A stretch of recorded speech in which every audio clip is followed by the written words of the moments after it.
আচ্ছা, তাহলে আমরা আজকে শুরু করব হচ্ছে এনট্রপি দ্বারা।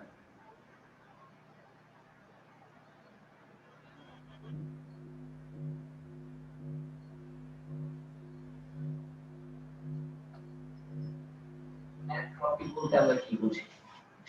এনট্রপি আসলে যদি আমরা এক বাক্যে বলতে চাই, এটা হচ্ছে আমাদের একটা ডিসঅর্ডার অফ সিস্টেম বা ডিসঅর্ডার অফ এনার্জি। অর্থাৎ যদি আমরা এক বাক্যে বলি যে আমাদের পৃথিবীতে যত ধরনের শক্তি আছে, সব শক্তি বেশিরভাগ ক্ষেত্রেই তাপ শক্তিতে রূপান্তরিত হয়। অলমোস্ট একদম 98% এনার্জি গুলো সবই হিট এনার্জিতে কনভার্ট হয়। এবং একটা শক্তি থেকে আরেকটা শক্তিতে রূপান্তরিত হওয়ার জন্য তাপমাত্রা বিষয়টা খুব ইম্পর্টেন্ট। কারণ দুইটা সিস্টেম ধরলাম, মনে করো তোমার একটা চায়ের কাপ আর একটা হচ্ছে তোমার এনভায়রনমেন্ট। তাহলে দুইটা সিস্টেম, একটা চায়ের কাপ সিস্টেম, তোমার এনভায়রনমেন্ট একটা সিস্টেম। তাহলে এই যে চায়ের কাপটা থেকে যে চা আছে, গরম চা, সে তাপ হারাচ্ছে। কেন হারাচ্ছে এই বিষয়টা আমরা ইঞ্জিনের ক্ষেত্রে বলছিলাম। কেন হারাচ্ছে? কারণ তার তাপমাত্রা পরিবেশের তাপমাত্রার চেয়ে বেশি। যতক্ষণ পর্যন্ত দুইটা সিস্টেমের তাপমাত্রা সমান না হবে, ততক্ষণ পর্যন্ত কিন্তু তাপের এই আদান প্রদান চলতেই থাকবে। প্রদান চলতে থাকবে, আদান প্রদান হবে না, প্রদান চলতে থাকবে।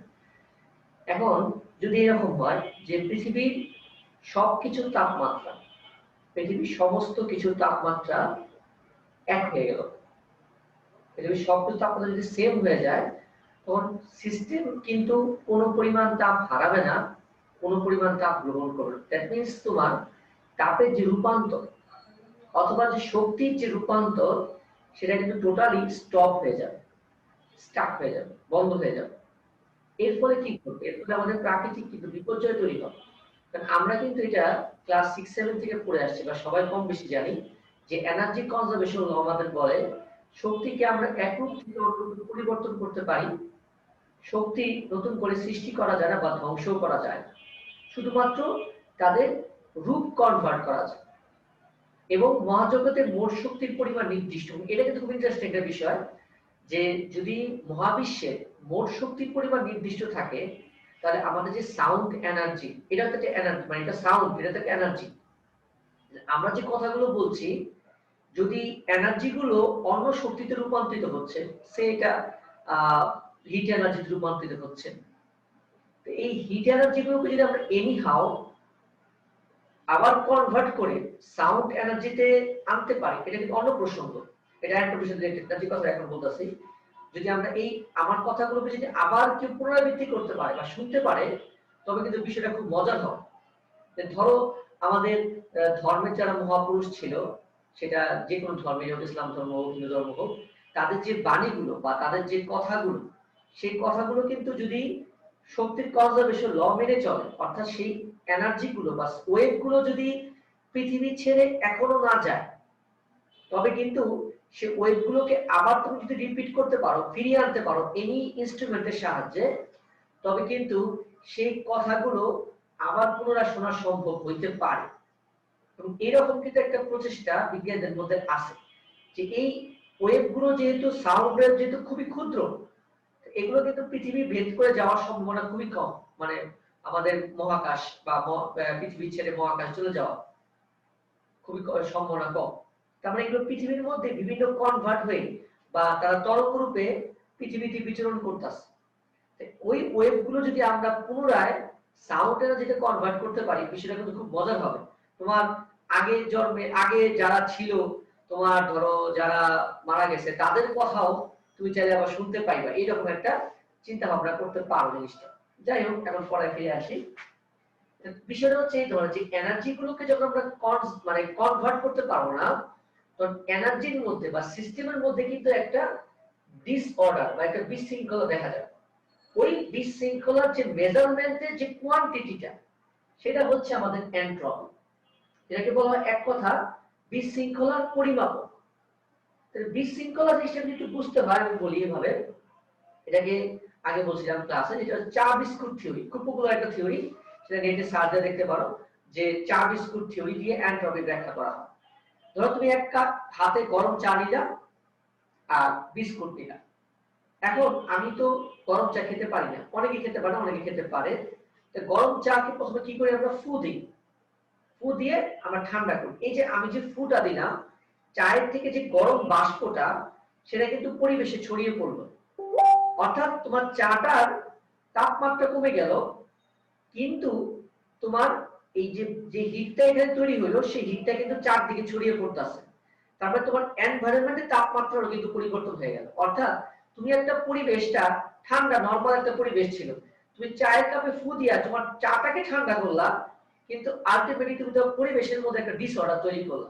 কারণ এখান থেকে যে এক্সট্রা হিটটা সেটা কিন্তু তোমার পরিবেশের চারপাশে যে বায়ুর অণু গুলো আছে সেগুলোর মধ্যে একটা মানে কাইনেটিক এনার্জি বা অসিলেশন তৈরি, ভাইব্রেশন তৈরি করবে, অর্থাৎ তাদের মধ্যে একটা মোশন তৈরি হবে। তারা নরমালি একটা স্টেবল অবস্থায় ছিল, তুমি তাদেরকে হিট দিলা বা ধাক্কা মারলা, এর ফলে তাদের মধ্যে একটা আনস্টেবল অবস্থা তৈরি হলো। তো এই জিনিসটা কিন্তু আসলে এনট্রপি। এখন বিস্কুট, বিস্কুটটা কি হবে, বিস্কুটটা আমাদের শেপ, যেমন হয়তো বিস্কুটটা গোল শেপ হতে পারে, বা যেমন স্কোয়ার শেপ হতে পারে, যে কোনো শেপ হতে পারে, ট্রায়াঙ্গেল শেপ হতে পারে বিস্কুট। এই বিস্কুটের শেপটা কিন্তু একটা নির্দিষ্ট। এখন ধরো তুমি বিস্কুটে এক কোনা কামড় দিলে, খুব বড় কামড় দিলে, হাবিব হইলে পুরো রেখে দেবো, আর সিবাত তো আজকে নাই, সিবাত অন্তরীকরণ করতেছে, খুব ব্যস্ত অন্তরীকরণ করা যায়।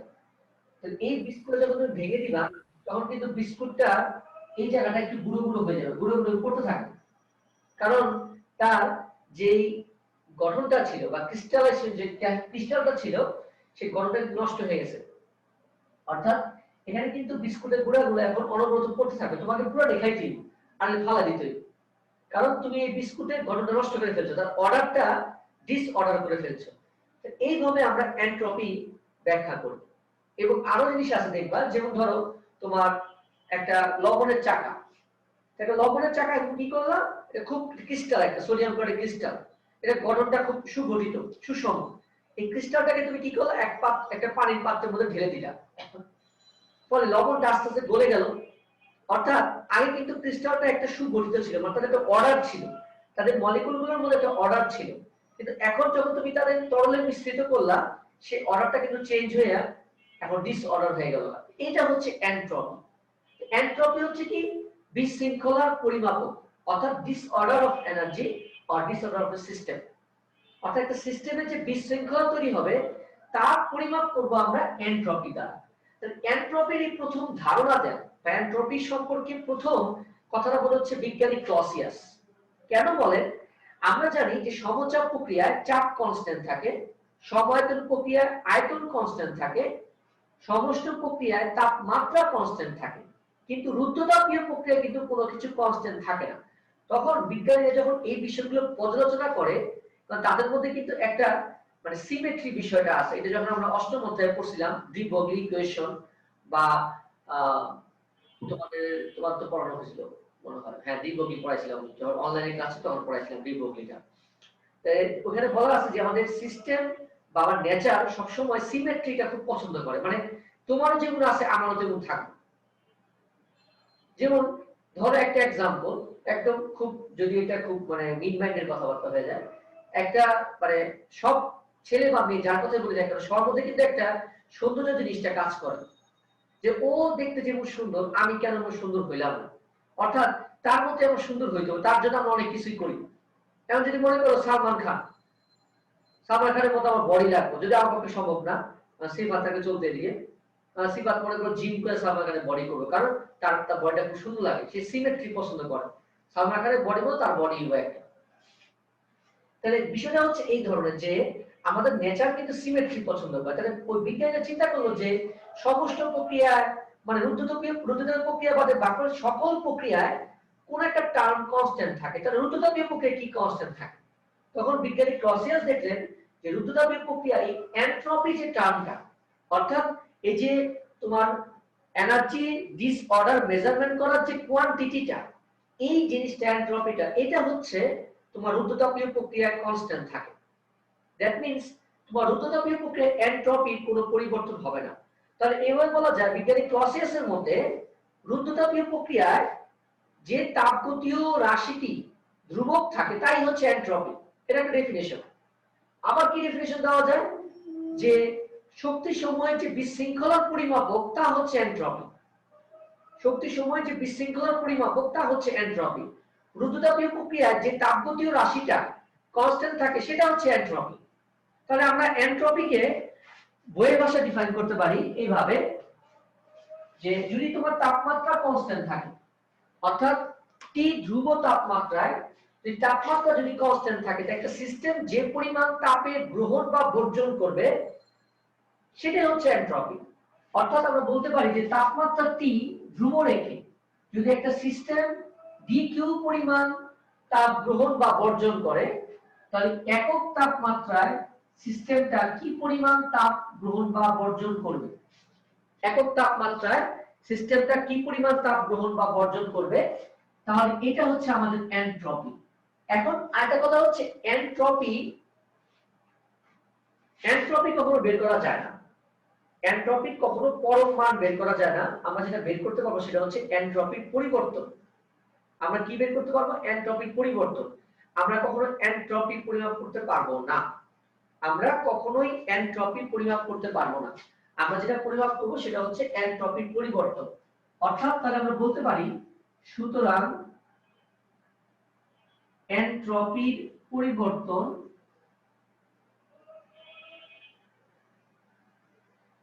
ds সমান হচ্ছে dq divided by t। Entropy কখনোই এনট্রপির পরম মান নির্ণয় করা সম্ভব না, শুধুমাত্র আমরা এনট্রপির পরিবর্তন বের করতে পারি। তাহলে আমাদের এখান থেকে প্রথম কোশ্চেন আসে উদাহরণে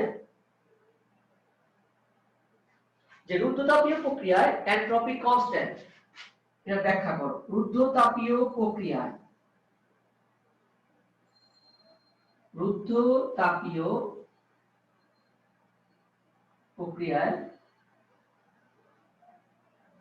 এনট্রপি ধ্রুব থাকে।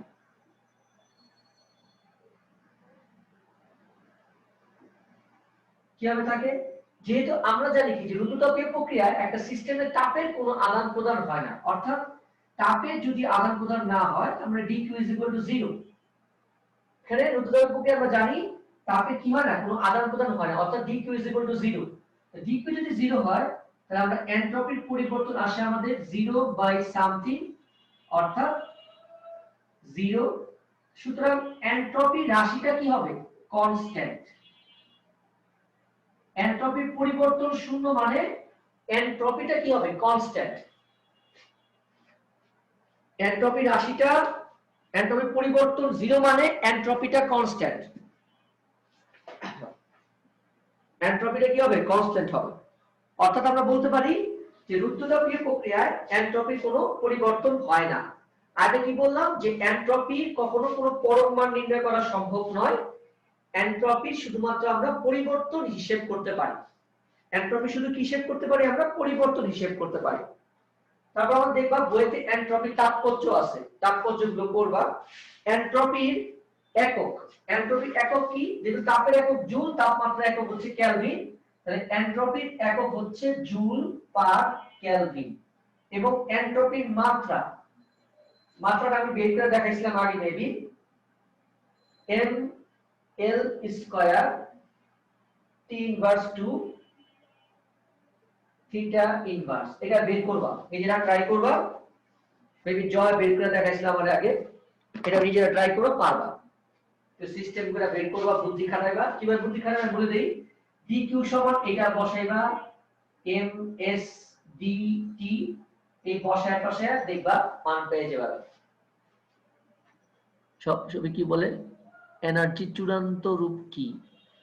চূড়ান্ত রূপ বলতে আসলে এখন এনার্জিকে কনভার্ট করতে করতে কত দূর যাওয়া যায় সেটা হচ্ছে কথা। চূড়ান্ত রূপ, চূড়ান্ত রূপ বলতে আসলে স্পেসিফিক ভাবে কিছু বলতে, তুমি এনার্জিকে কিসে কনভার্ট করবা সেটার উপর ডিপেন্ড করবে। চূড়ান্ত রূপ বলতে আর কিছু নেই। চূড়ান্ত রূপ বলতে কিছুই হবে না, বাতাস হয়ে যেতে পারে, হাওয়া হয়ে যেতে পারে একটা, বা ওই সব ক্ষেত্রে তো দেখি এনার্জি শেষ পর্যন্ত তাপ শক্তি হয়। তাপ শক্তির পর কি হয়? তাপ শক্তির পর কি হবে? তাপ শক্তি সেটা ওয়েভ হয়ে যাবে। এনার্জি হয়ে যাবে, এনার্জি ওয়েভ হয়ে যাবে, এনার্জি ওয়েভ হয়ে যেতে পারে।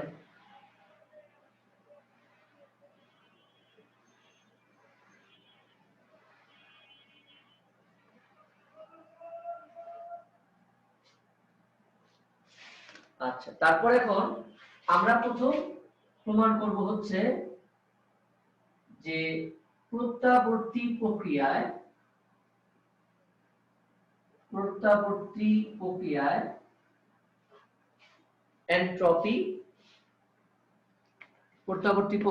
এন্ট্রপি স্থির থাকে। এন্ট্রপি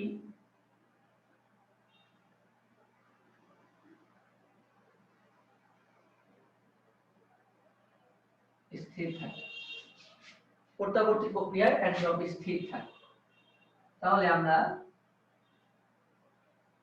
কার্নো চক্র থেকে জানি যে কার্নো চক্র হচ্ছে আমাদের একমাত্র এক্সাম্পল প্রত্যাবর্তী প্রক্রিয়া।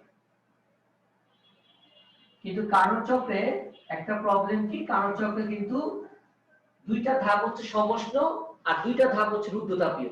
তা আমরা কিন্তু মাত্র দেখলাম যে রুদ্ধতাপীয় প্রক্রিয়া কিন্তু অ্যাকচুয়ালি এন্ট্রপি কনস্ট্যান্ট থাকে, এন্ট্রপি কোনো পরিবর্তন হয় না রুদ্ধতাপীয় প্রক্রিয়া। তাহলে আমাদের অর্থাৎ এই দুইটা ধাপে এন্ট্রপি কোনো পরিবর্তন হিসাব করতে পারবো না, আমরা শুধু হিসাব করব কি এই দুইটা ধাপে। এবি ধাপে কি ঘটে, এবি ধাপে সিস্টেম কি করে, Q1 পরিমাণ তাপ গ্রহণ করে যখন সিস্টেমের তাপমাত্রা T1, আর সিডি ধাপে কিন্তু সিস্টেম কি করে, Q2 তাপ বর্জন করে যখন সিস্টেমের তাপমাত্রা থাকে T2। তাপ গ্রহণ করলে কিন্তু এন্ট্রপি বাড়বে, আর তাপ যদি বর্জন করে তবে এন্ট্রপি কিন্তু হ্রাস পাবে। এটা মাথায় রাখতে হবে, তাপ গ্রহণ করলে এন্ট্রপি বাড়বে, আর তাপ যদি বর্জন করে এন্ট্রপি পরিবর্তন হ্রাস পাবে। আমরা প্রথমে দুইটা চক্রে করব, অর্থাৎ প্রথমে আমরা এবি চক্রে বের করব এবং তারপর আমরা সিডি চক্রে বের করব, এটা সিডি হবে। তাহলে আমরা লিখি যে এবি ধাপে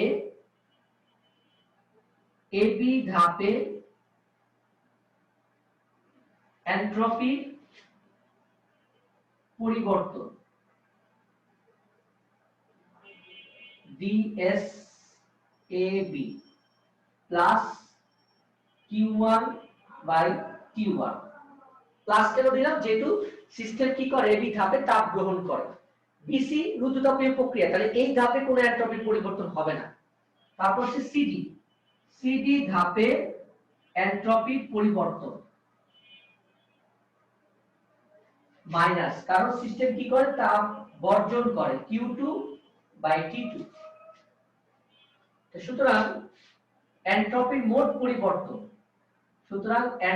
মোট পরিবর্তন DSAB প্লাস DSCD। DSAB মানে হচ্ছে প্লাস Q1/T1 মাইনাস Q2/T2। তাহলে কার্বন প্রত্যাবর্তী চক্রের ক্ষেত্রে কিন্তু আমরা জানি Q1/Q2 হচ্ছে T1/T2। তাহলে এখান থেকে চাইলে তুমি লিখতে পারো ভাবে Q1/T1 Q2/T2। তাহলে এইটা সমান যদি এটা হয় তাহলে এটা বিয়োগফল কত হবে, DS 0 অর্থাৎ S কনস্ট্যান্ট। তার মানে প্রত্যাবর্তী প্রক্রিয়ায় এন্ট্রপি স্থির থাকে।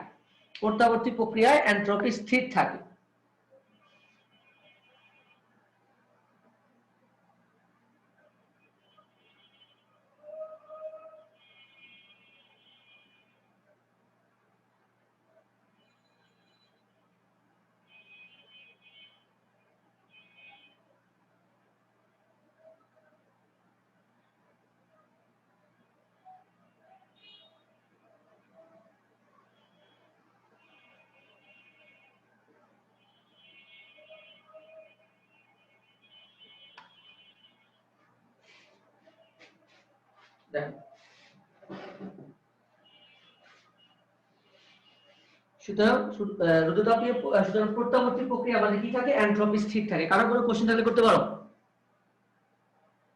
অদিতি 10 মাসের ক্লাসটা করছো তুমি, না আমাদের তো অঙ্ক বোঝো না।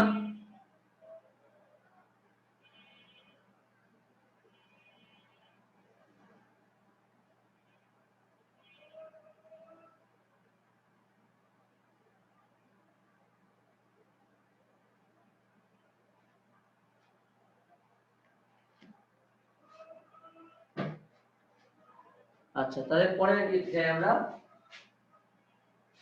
পরের টপিকটা হচ্ছে যে অপর্যাবর্তী প্রক্রিয়ায় এনট্রপি বৃদ্ধি পায়। অপর্যাবর্তী প্রক্রিয়ায় এনট্রপি বৃদ্ধি পায়।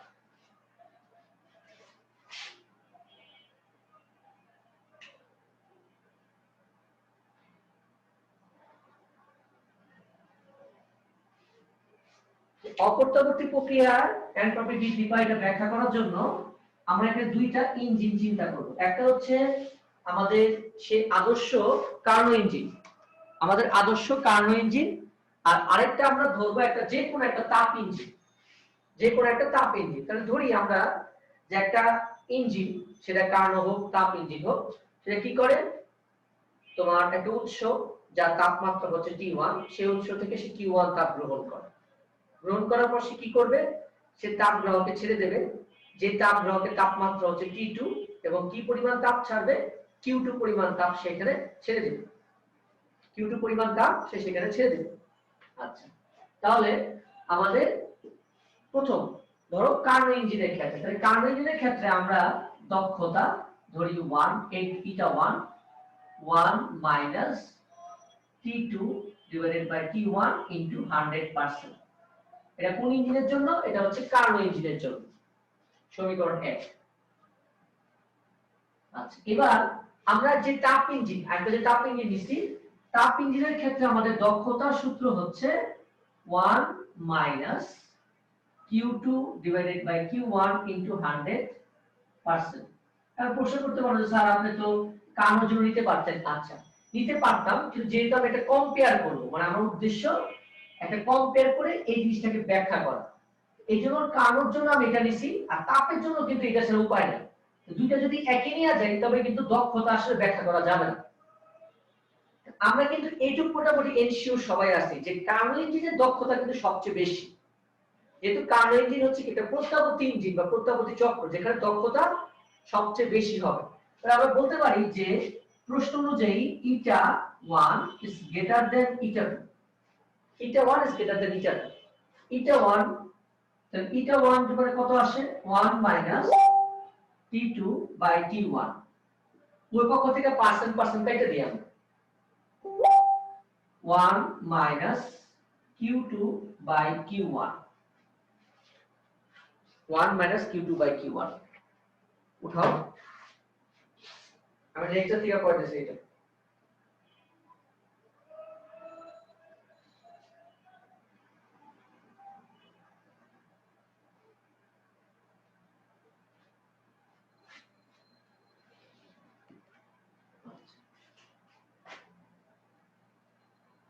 তাহলে minus T2 by T1 minus Q2 by Q1। তাহলে মাইনাস দিয়ে যদি গুণ করে দিই, আমরা জানি যে আমাদের অসমতার চিহ্নটা চেঞ্জ হয়ে যায়, এটা সবাই আমরা জানি।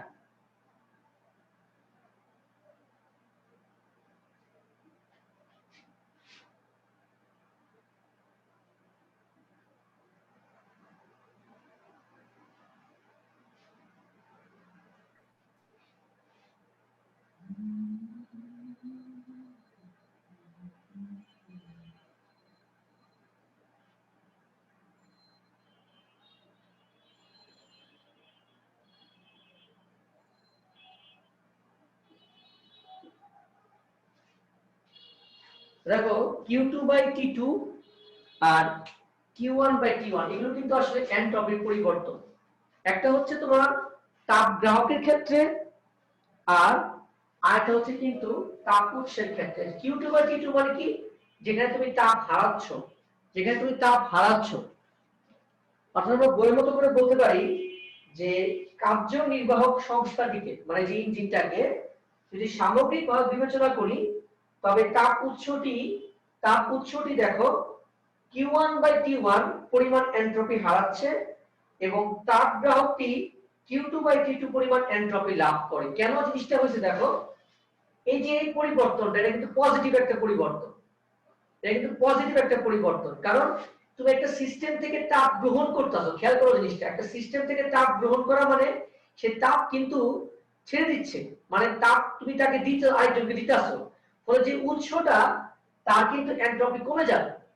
আর পরিবেশ যেখানে তুমি তাপ ছাড়তাছো সে কিন্তু তাপ নিতেছে, নেওয়ার ফলে সে কি হবে, তার কিন্তু এনট্রপি বেড়ে যাবে সামগ্রিকভাবে চিন্তা করলে। এবং তাদের যে পরিবর্তনটা, অর্থাৎ যেখানে গ্রাহকের এনট্রপি বৃদ্ধি হচ্ছে আর উৎসের এনট্রপি হ্রাস পাচ্ছে, এবং তাদের যে রেজাল্টটা কেন হ্রাস পাচ্ছে, দেখো T1, এই T1 টার মান কিন্তু বড়, T2 এর মান কিন্তু ছোট, T2 এর মান কিন্তু ছোট, ফলে এই রাশিটা বা এই পরিবর্তনটা কিন্তু সর্বদাই কি হবে, পজিটিভ হবে। এই পরিবর্তনটা কিন্তু সর্বদাই পজিটিভ হবে, অর্থাৎ অপ্রত্যাবর্তী প্রক্রিয়া কিন্তু এনট্রপি আলটিমেটলি কি হবে, ইনক্রিজ হবে, মানে বৃদ্ধি পাবে। বিষয়টা ভালো করে খেয়াল করো। ওরা কি করতেছে এখানে, উৎস কি করতেছে, উৎস থেকে তুমি তাপ নিতে আসো, তাহলে উৎস তো আসলে তাপ একজনকে দিতেছে, ফলে সামগ্রিকভাবে চিন্তা করলে কিন্তু উৎসের এনট্রপিটা কিন্তু কমে যাবে, কারণ তার T1 এর মানটা বড়, এটা ছোট রাশি বের হবে। আর গ্রাহক মানে পরিবেশ সে কিন্তু তাপ নিচ্ছে, তো তার কিন্তু এনট্রপিটা বাড়বে। যেমন এই যে চাটাকে আমি ফু দিলাম, তাহলে চাটা আমার ঠান্ডা হয়ে গেল না, চা আমার ঠান্ডা, চায়ের এনট্রপি কিন্তু কমে যাবে, কিন্তু চায়ের যে গরমটা বা গরম যে হিটটা সেটা কিন্তু পরিবেশ গ্রহণ করতেছে, পরিবেশের তাপমাত্রা কিন্তু বেড়ে যাবে, ফলে তার এনট্রপি কিন্তু বেড়ে যাবে। ফলে আলটিমেটলি কি হচ্ছে যে এই যে তোমার এই রেজাল্টটা কিন্তু আলটিমেটলি পজিটিভ দেখাবে। পজিটিভ দেখানো মানে হচ্ছে তোমার সিস্টেমের কিন্তু এনট্রপি বৃদ্ধি পাবে, অর্থাৎ অপ্রত্যাবর্তী প্রক্রিয়ায় কোন সিস্টেমের কিন্তু এনট্রপি বেড়ে যায়, কারণ এই মানটা কিন্তু অবশ্যই পজিটিভ। কারণটা কি, যেহেতু T1 কিন্তু T2 এর চেয়ে বড় সামগ্রিকভাবে, T1 কিন্তু T2 এর চেয়ে বড় সামগ্রিকভাবে। দেখো কারো কোনো কোশ্চেন আছে কিনা, কারো কোনো কোশ্চেন আছে কি? স্যার Q1 আবার Q2 থেকে বড় না? হ্যাঁ sir Q1 greater than Q2 না? Q1 Q2 যেটা হোক না কেন, Q1 Q2 বিষয়টা হচ্ছে তুমি যে পরিমাণ তাপ গ্রহণ করবা একই পরিমাণ তাপ তো ছাড়বা, ফলে আলটিমেটলি উপরের রাশিটাকে তুমি কনস্ট্যান্ট হিসেবে চিন্তা করতে পারো, আর টিটাকে তুমি পরিবর্তন হিসেবে ধরতে পারো। যে পরিমাণ তাপ গ্রহণ করবা তুমি তো সেই পরিমাণ তাপই ছাড়বা, কিছু পরিমাণ কাজ করবা, কিন্তু যেহেতু এটা আদর্শ প্রক্রিয়া ধরে নিছি আমি, ইনপুট আর আউটপুট সমান করতে হবে। এই জন্য একটা প্রত্যাবর্তী প্রক্রিয়া নেওয়া হয়েছে, একটা অপ্রত্যাবর্তী প্রক্রিয়া নেওয়া হয়েছে, তারপর দুটাকে কম্পেয়ার করে দেখানো হয়েছে যে আসলে পরিবর্তনটা কি আসে, এরকম আসে। কিন্তু যেটাই হোক না কেন অবশ্যই তাপ গ্রাহকের কিন্তু এনট্রপি বেড়ে যাবে, এটা মাস্ট। তাপ গ্রাহকের কিন্তু এনট্রপি বেড়ে যাবে, আর তাপ উৎসের কিন্তু এনট্রপি কমে যাবে, এটা অবশ্যই হবে। নরমাল তুমি চিন্তা করে বুঝতে পারবে।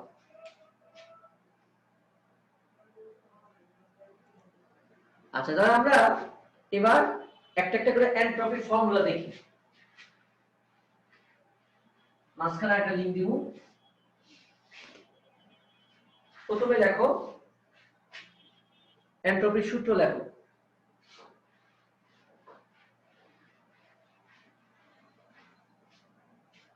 ফার্স্টে 1 নাম্বার,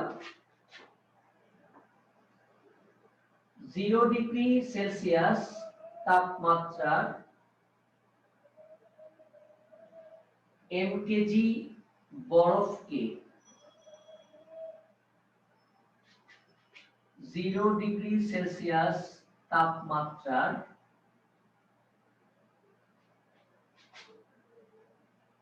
পানিতে, যেটাকে ব্র্যাকেটে লিখবা বরফ গলা, পরিণত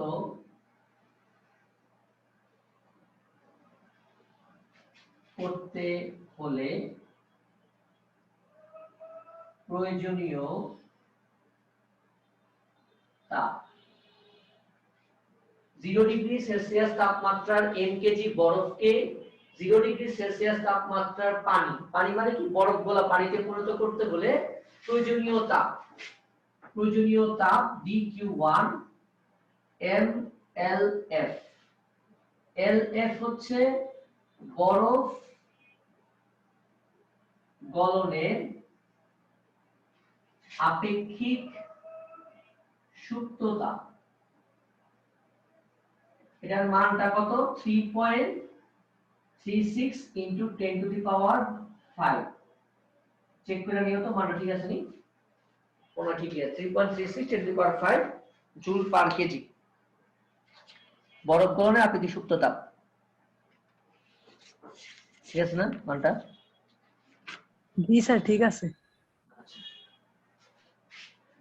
এবার হচ্ছে এনট্রপির পরিবর্তন 0 ডিগ্রি সেলসিয়াস তাপমাত্রার বরফকে 0 ডিগ্রি সেলসিয়াস তাপমাত্রার পানি বিষয়টা খেয়াল করবে এখানে তাপমাত্রা কিন্তু পরিবর্তন হচ্ছে না কিন্তু সিস্টেমের অবস্থার পরিবর্তন ঘটছে অর্থাৎ বরফ থেকে পানিতে পরিণত হচ্ছে তাপমাত্রা এখানে কনস্ট্যান্ট তাহলে ফর্মুলা হবে dq divided by t dq মানে হচ্ছে m l f divided by t মানে হচ্ছে 273 কেলভিন কারণ এখানে t এর মান 0 ডিগ্রি সেলসিয়াস বা 273 কেলভিন তাদের উঠে নাও 6 মিনিট আছে শেষ করতে বলে আর লিখ নিব না থিওরি শেষ করতে বলে আর লিখ নিব 2 নাম্বারটা ডট ডট দিয়ে লিখবা 0 ডিগ্রি সেলসিয়াস তাপমাত্রার mkg পানিকে 100 ডিগ্রি সেলসিয়াস তাপমাত্রার পানিতে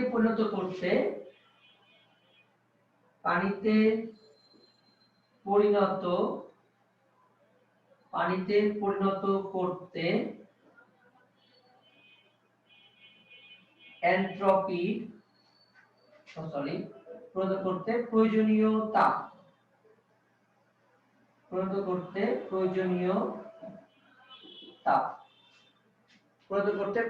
তাপ dq হচ্ছে ms dt যেখানে m হচ্ছে পানির ভর আর s হচ্ছে পানির আপেক্ষিক তাপ 4200 joule per KG per kelvin 4200 joule per KG per kelvin m হচ্ছে পানির ভর dt হচ্ছে তাপমাত্রার পরিবর্তন আচ্ছা এবার এনট্রপির পরিবর্তনের সূত্র হচ্ছে ds2 ms ln t2 divided by t1 যেখানে t2 হচ্ছে 100 ডিগ্রি সেলসিয়াস মানে 373 কেলভিন আর t1 হচ্ছে 273 কেলভিন 0 ডিগ্রি সেলসিয়াস 273 কেলভিন তাহলে উঠাও 4 মিনিট আছে আমরা থিওরি শেষ করতে বলে আর লিংক দিব না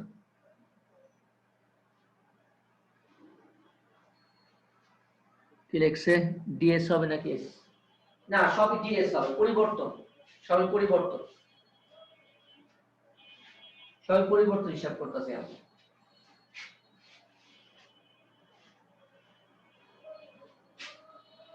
ওই ইন্টিগ্রেশন করতে দেখে অবস্থা না পরিবর্তনই ধরতে হবে এটা এস দরকার নাই পরিবর্তন হিসাব করতে হবে 3 নাম্বারটা হচ্ছে 100 ডিগ্রি সেলসিয়াস তাপমাত্রার mkg পানিকে 100 ডিগ্রি সেলসিয়াস তাপমাত্রার বাষ্পে পরিণত করতে এনট্রপির পরিবর্তন প্রয়োজনীয়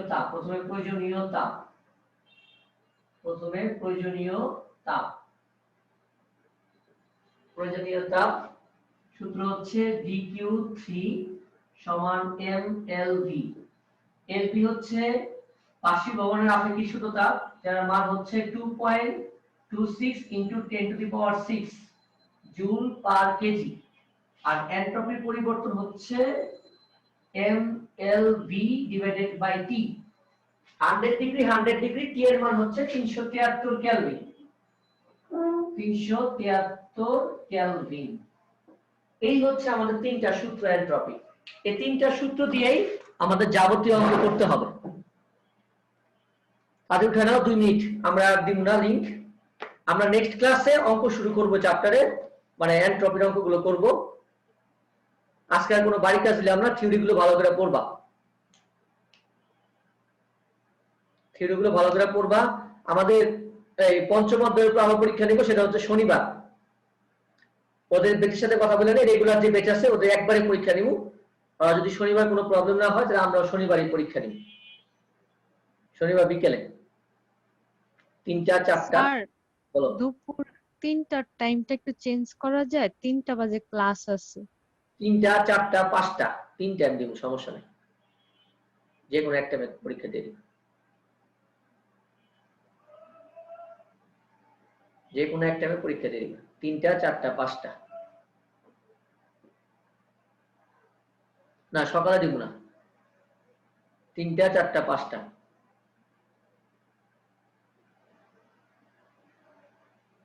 পরীক্ষা।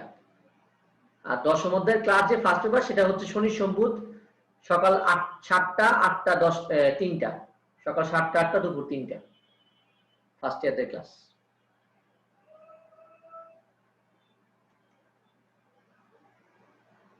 ওকে, তাহলে আজকে এই পর্যন্তই, আমরা নেক্সট ক্লাস অঙ্ক করাবো।